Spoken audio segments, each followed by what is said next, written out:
Gabi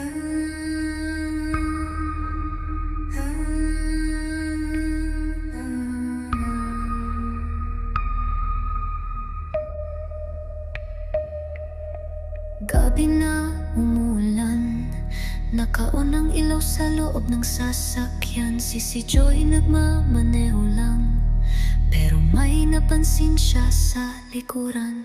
Una, akala'y wala lang, isang aninong dumaan sandali. Pagtingin niya sa likod, wala namang tao, pero parang meron. Rear view mirror mo, CJ, sinong sumasabay sa'yo tuwing ating gabi? Rear view mirror mo, CJ, bakit hindi siya kita kapag nililingon mo uli?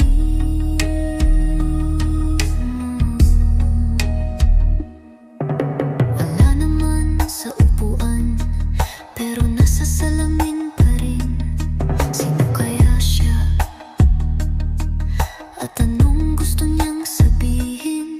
Umabot siya sa isang eskinita na pamilyar pero kakaiba. Sa radyo biglang static, tapos boses ni Dre, CJ, wag kang laliko.